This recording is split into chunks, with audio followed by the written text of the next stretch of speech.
Some smiles feel practiced. Jamie's was one of them. We'd just moved to a sleepy cul-de-sac in the fir-covered hills of Benton, Oregon, the kind of neighborhood where porch lights click off by 9 and every mailbox looks hand-painted. Andre had a coaching job lined up at the high school, and I was freelancing spreadsheets so I could spend more time with our kids, Ava, 13, Noah, 10, and Lucas, 6. I thought less noise would soothe my anxiety.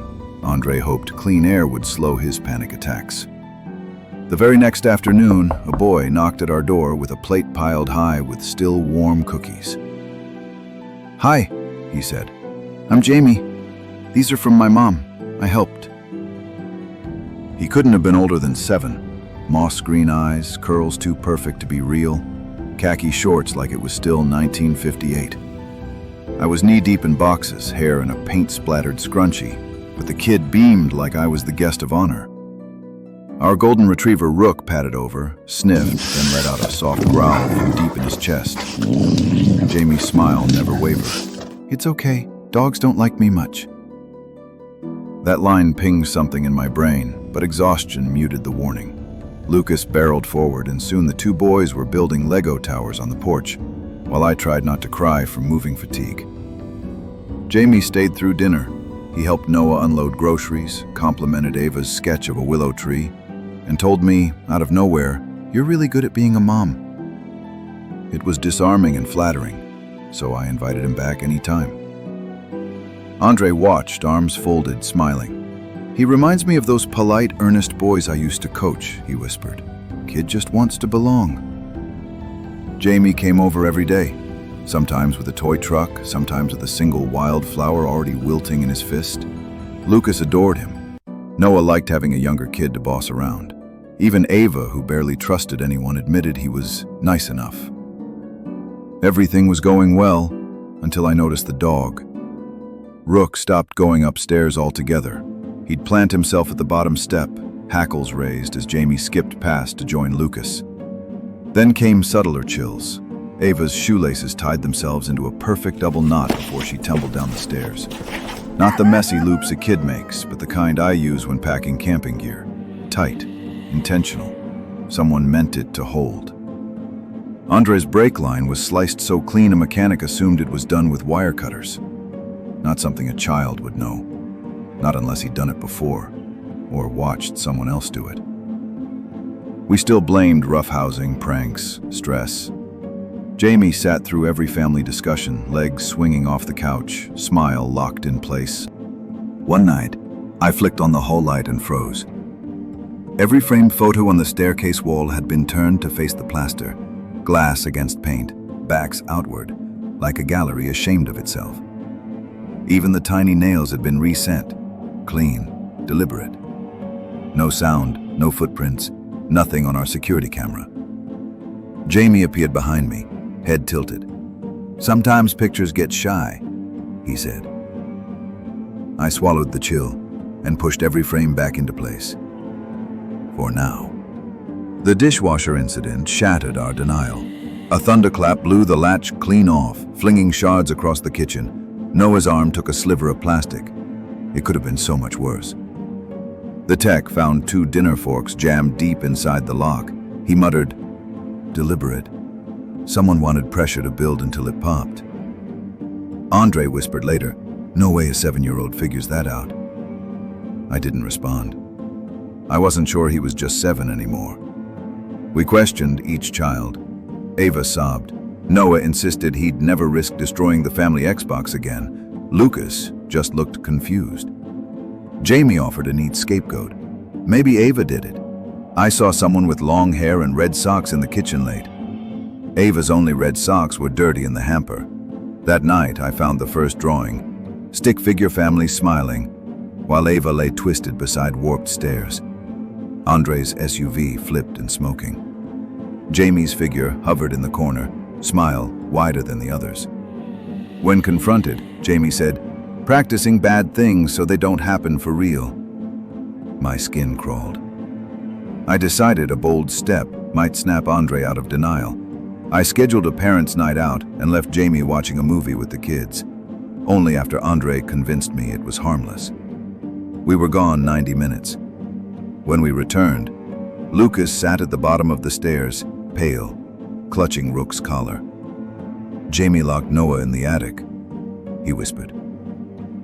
The attic entrance was a ceiling hatch with no lock, yet the ladder wouldn't budge. I climbed on a chair and yanked until my palms burned. Finally, it gave way. Noah tumbled out, tear-streaked, babbling that Jamie had whispered through the boards. Almost done practicing. Andre carried Noah to our room. He looked at me, face drained of blood.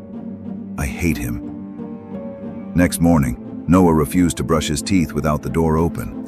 He'd heard breathing behind the shower curtain.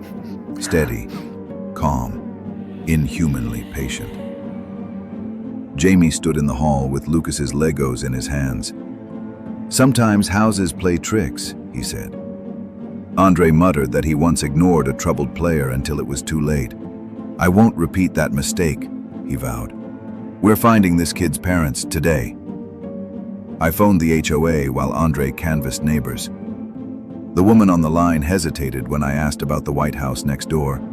"Ma'am, that property's been vacant since the fire 5 years ago." My throat went dry. "Was there a child?" "A boy, Jamie Pierce. Fire started in his bedroom. They say he was found near the front door, like he was trying to get out." Her voice cracked. "Is everything okay?" The handset slipped from my fingers, clacked against the counter, skittered to the floor. The dull tone droned through the kitchen while I stared at the wall, ice prickling under my skin. He had tried to leave. I sprinted upstairs. Lucas's door was closed. Inside, Jamie and Lucas sat cross-legged, building a Lego hospital, red bricks stacked into a crude emergency ward. "For when bad things happen," Jamie explained. I grabbed Lucas, told Jamie to go home. He stood, dusted imaginary lint from his shorts. "You're being mean," he said, smile finally cracking at the edges. "Why are you doing this?" I croaked. He cocked his head. "I just want to finish." We didn't finish dinner. We barricaded our bedroom door and waited for dawn. At exactly 3:17 a.m., every smoke alarm screamed. Strobes flashed. Rook barked until he thrashed into the wall. Ava's nose poured blood down her chin. Andre tried the front door, stuck like it had swollen into the frame. I hurled my shoulder once, twice. It burst open on the third slam. Jamie stood on the porch, plate of cookies steaming under the floodlight. He mouthed words I couldn't hear over the alarms. "Almost done." Andre dragged the kids to the van. I looked back once. Jamie remained motionless, grin stitched across his face. We spent the night at a motel off I-5. Neon buzz, ice machine chatter, human noise felt safe. In the gray dawn, I rifled through Lucas's backpack for clean clothes. I found another drawing. Jamie outside the motel, windows blacked out. Underneath, block letters read, "I finished practicing." Lucas claimed Jamie visited the room at night. "He said thank you," he murmured. "Said we helped him be brave." Andre confessed he'd once lost a shy sixth grader to suicide after dismissing the boy's odd behavior. "I wanted Jamie to be okay," he said, voice breaking. "I couldn't bear failing another kid." I squeezed his hand. We didn't fail. Jamie wasn't a kid anymore. But the guilt stayed. Every hush of motel air felt like Jamie's practiced smile, stretching through the silence. We're looking for a place downtown, crowds, traffic, sirens. But Lucas still talks to someone named Jay. Ava sleeps with tissues near her pillow. Noah won't climb ladders. This morning outside our third-floor motel door sat a plate of cookies. Still warm. No footsteps on the carpet. Rook growled until his throat rasped. I slid the plate down the trash chute, hands shaking. The clang echoed up the shaft. Behind me, the closet door clicked shut, by itself. Rook's growl dropped to a whimper. Sometimes I wonder what else Jamie learned while we weren't looking, or who taught him. And in the motel's humming quiet, just before the light cut out under the door, I heard a child's voice softly practicing, certain now beyond denial. Dogs don't like me much.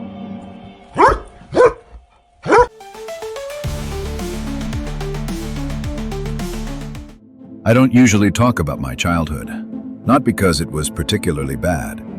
I had a decent home, 2 parents who worked a lot, and a quiet little neighborhood on the outskirts of town. But there's one chapter I've kept buried, and some nights it still claws its way to the surface.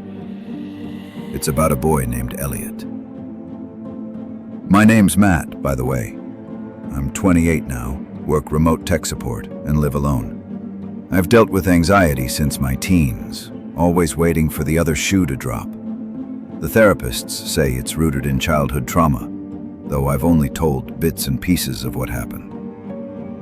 I was 8 when I met him. I wasn't good at sports. I hated loud noises. I had asthma. Most days I'd sit alone at lunch under a big oak tree near the back fence of Maple Creek Elementary. That's where Elliot found me. He just sat down beside me one day, didn't say a word at first.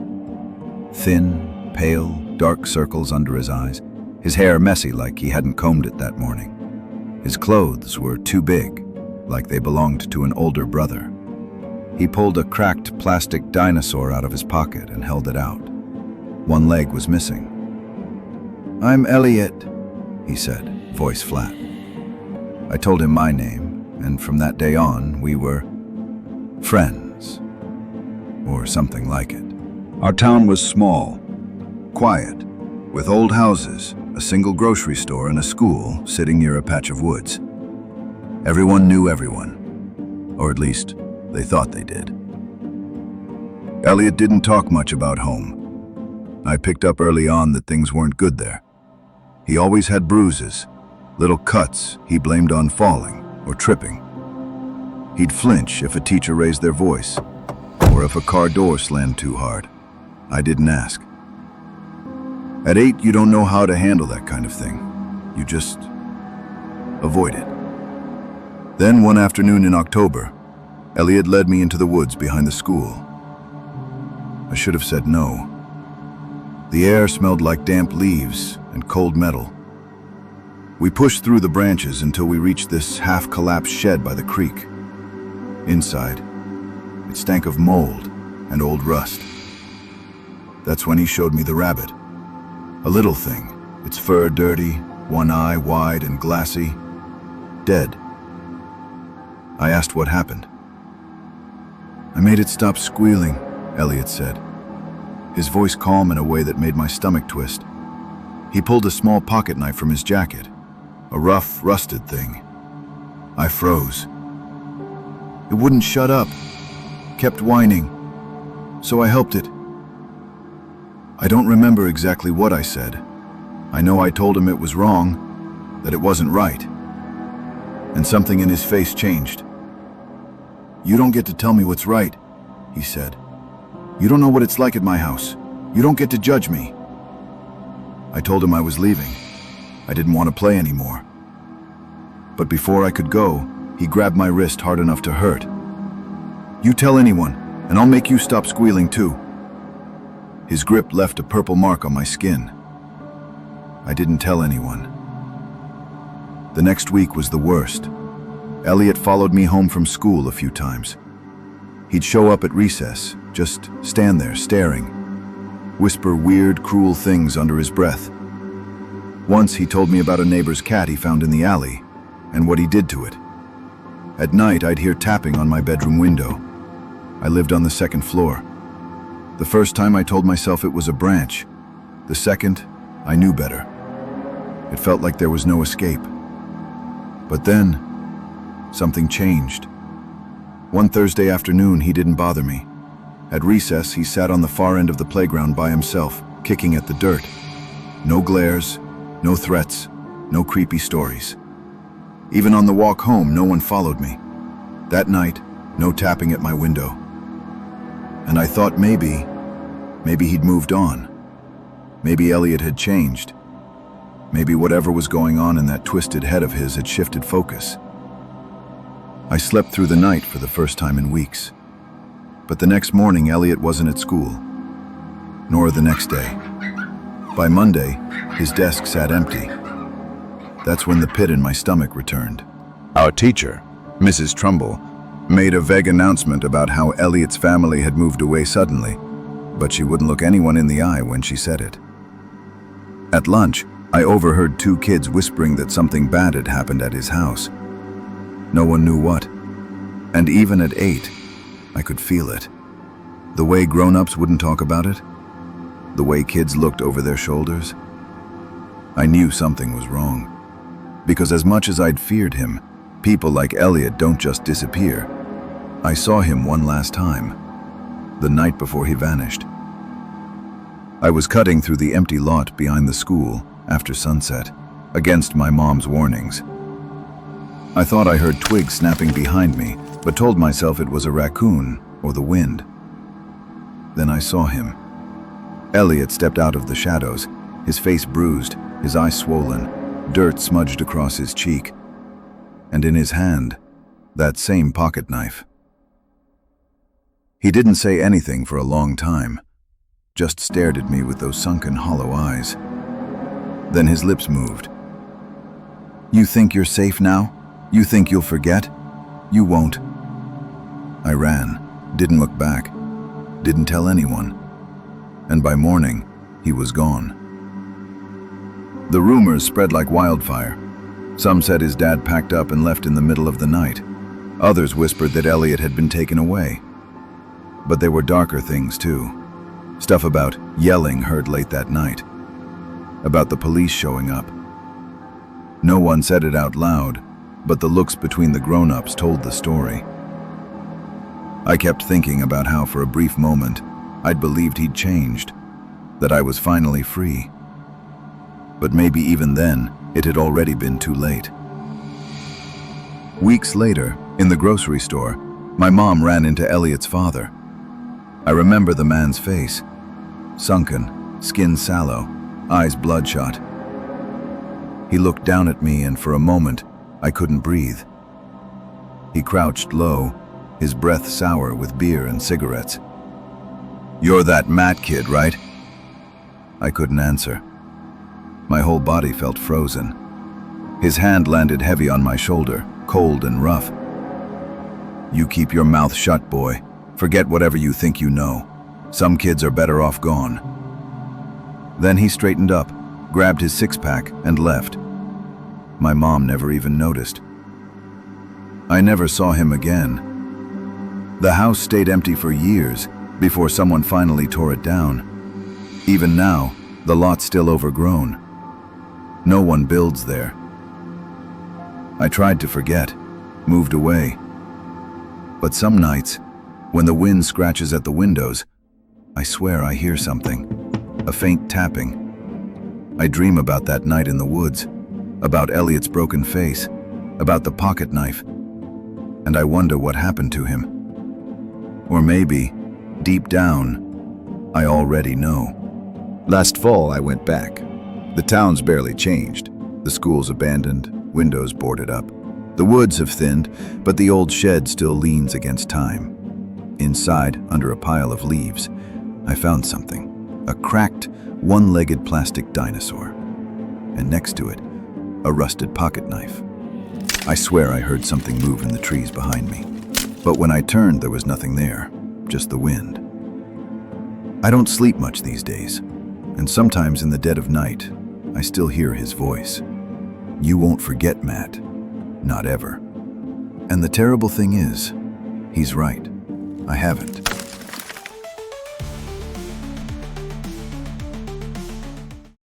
I've never been good with kids. That might sound odd coming from someone who volunteers at the community youth center twice a week, but it's the truth. There's something about the way children move, the honesty in their eyes, the sharp unpredictability of their moods. I guess it unsettles me. I started helping out at Mill Creek Youth Center after my older sister passed away. She loved kids, said they kept her hopeful, I thought maybe being around them would help me feel less hollow. It didn't. But I stayed. That's where I met Owen. He was 7 when I first saw him, though he looked younger. Pale, narrow-faced, with these enormous gray eyes that made you feel like you were being studied under a microscope. He rarely spoke unless spoken to, and even then it was usually no more than a word or two. The other kids avoided him like a bad smell. One afternoon during art class, I caught him staring at the far corner of the room. His face went slack, like he wasn't really there. "It's back," he whispered. I followed his gaze, nothing but a blank wall. When I asked what he meant, he blinked as if waking from a dream and shook his head. "Nothing." That was Owen. Strange, quiet, and unsettling. It wasn't long before the other kids started saying things, little rumors that spiraled into something darker. "He talks to himself. He stares at people when they sleep during nap time. He says weird stuff, like he can see things nobody else can." There was one incident in particular that marked him. During recess, a group of boys cornered a younger kid named Eli behind the storage shed. Typical bullying, shoving, name-calling. I was on my way over when Owen appeared.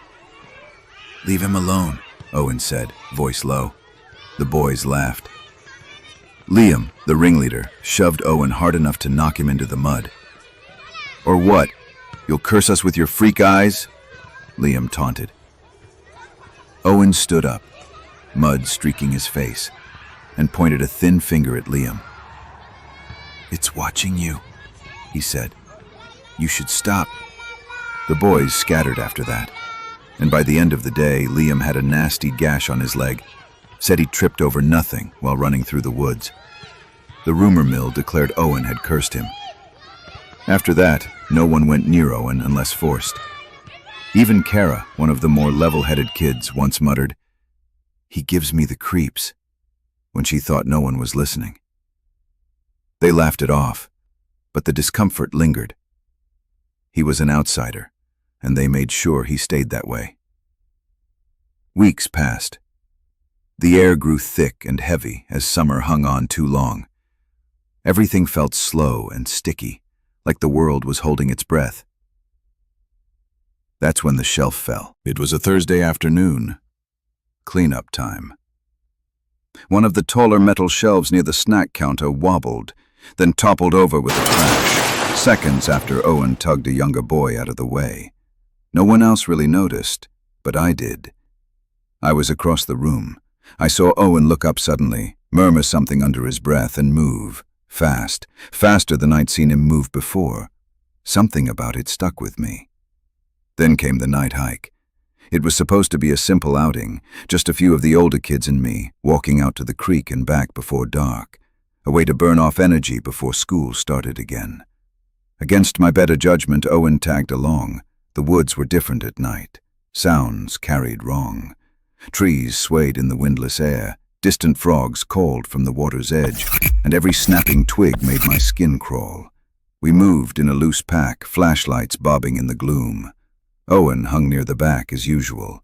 About halfway to the creek, something shifted.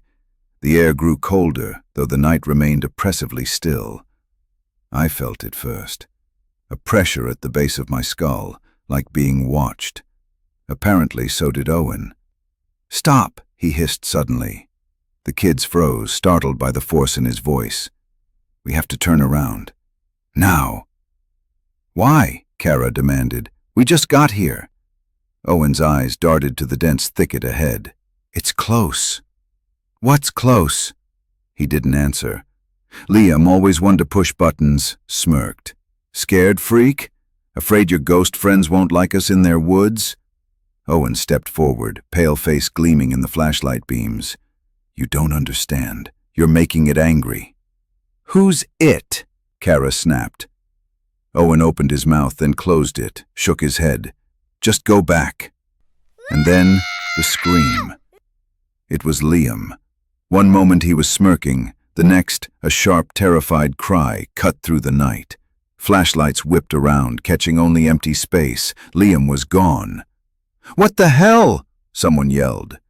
Everything fractured at once. Flashlights spinning, branches snapping, voices yelling over one another. My own breath sounded like thunder in my ears. I couldn't tell who was running or who was just frozen, but I remember the way Owen stood there, unmoving, like he already knew how it would play out. The kids panicked, scattering in all directions. I grabbed Kara's arm, trying to corral them. "Owen, what happened?" I shouted, but Owen wasn't looking at me. He was staring into the darkness where Liam had stood, lips moving silently. "It's here," he whispered. Panic gripped the group. "It's him!" Kara shrieked, pointing at Owen. "He did something to Liam!" "No!" Owen protested, but it was no use. The rest bolted. I grabbed Owen by the wrist. "What's going on?" "I tried to stop it," he said, voice trembling. "I always try." Then he pulled free and ran into the trees. We found Liam half an hour later, disoriented and scratched up, claiming something cold had grabbed him and dragged him off the path. He never saw what. Said he felt hands but couldn't see them. Said it whispered to him but didn't use words. Back at the center, no one believed him. The woods were dense. Kids got lost. End of story. But something stuck with me. The way Owen had looked that night. Not guilty, terrified. I started watching him more closely, noticed how he'd freeze up before something bad happened. A shelf falling, a car almost hitting a kid crossing the street, a stray dog suddenly lunging at a toddler. And always, Owen would murmur to himself, eyes tracking empty air like he was watching something move. One evening after craft time, I sat down beside him while he sorted dried macaroni into shapes. "Owen," I said, keeping my voice low, "talk to me, please." He hesitated, then, in a voice so soft I had to strain to hear, said, "They don't like loud places, or too many people. They get angry." "Who?" I asked.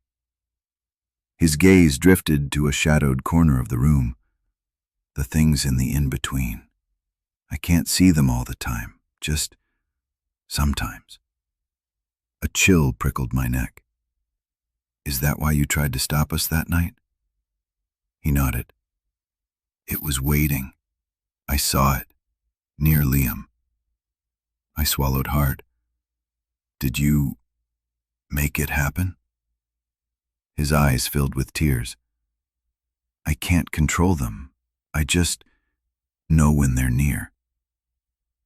And I believed him. After that, I made sure Owen was never alone. Kept him close during hikes. Listened when he said stop. Gave weight to his silences. The other kids never forgave him, though. To them, he was still the boy who made the woods scream. Years later, long after I left Mill Creek, I still remember those woods. The way the trees seemed to lean in, the suffocating silence, the flashlight beams swallowed by branches, and a boy with eyes too old for his face, trying to keep us safe in a world too blind to see what hunted us. Even now, sometimes when I'm alone in the dark, I catch myself glancing toward empty corners, just in case. And sometimes, in the quiet, I still hear him, that soft, frightened whisper, "It's here."